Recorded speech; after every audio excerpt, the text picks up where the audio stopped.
Allô, belle amie. Je suis heureuse d'être avec toi aujourd'hui. Je veux te partager un sujet qui me tient profondément à cœur, qui est la santé mentale. Alors, si tu ne files pas ces temps-ci, si tu te sens pas bien ou que tu connais quelqu'un qui vit une période difficile, je t'invite à écouter la vidéo. Je vais te partager 3 démarches qui pour moi sont essentielles quand on est dans une période de vie difficile.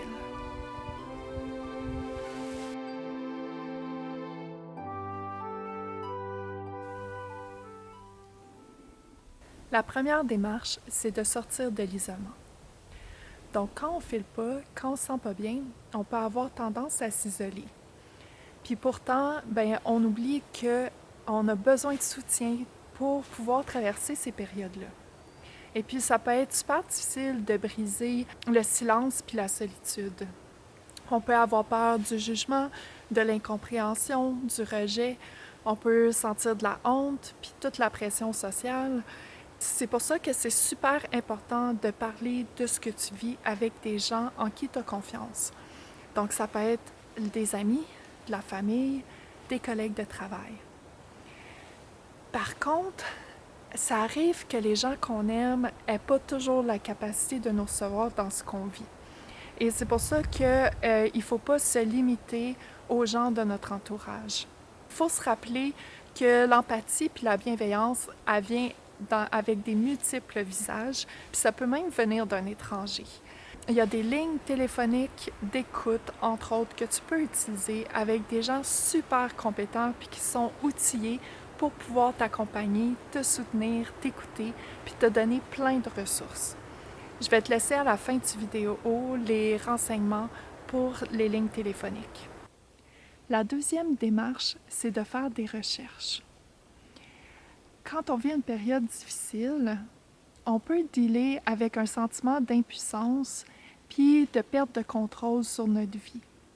On a besoin d'avoir des repères qui font du sens pour nous. Ce qui m'aide beaucoup, c'est de comprendre ce qui se passe à l'intérieur de moi. Donc, plus je fais des recherches, plus je trouve de l'information, plus je me sens validée dans mes expériences et que je trouve des moyens pour mieux vivre ma réalité.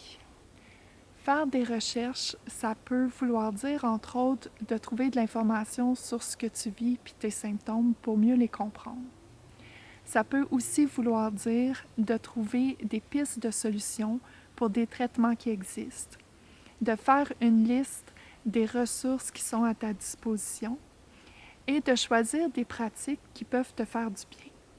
Tu peux aussi trouver des gens dans des livres, des conférences, des vidéos ou en vrai qui ont vécu des choses similaires à toi puis qui peuvent t'inspirer.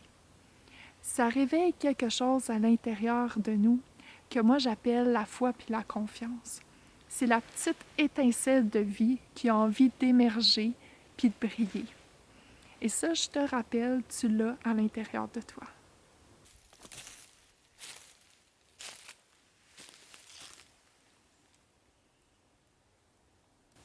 La troisième démarche, c'est prendre soin de soi.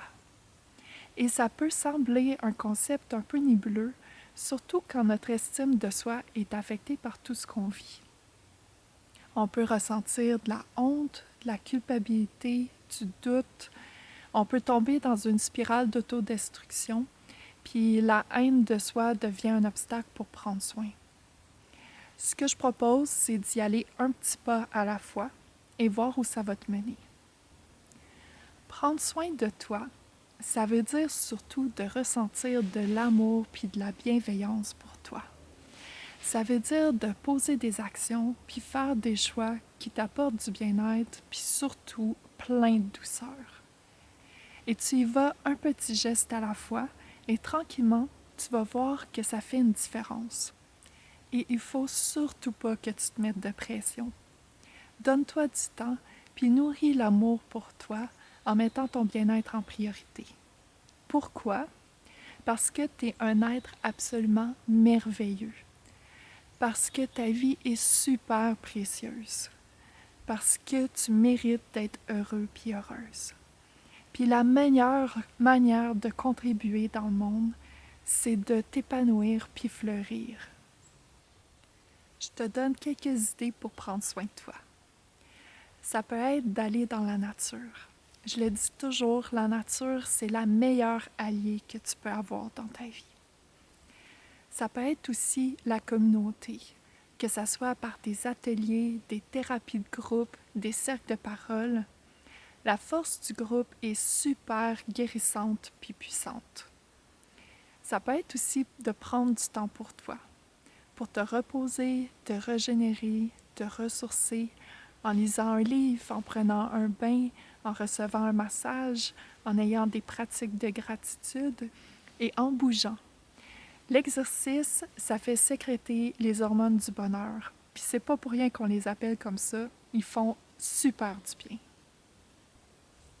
Alors je t'invite à te faire la promesse de garder courage et de t'engager envers toi-même pour te mettre en priorité.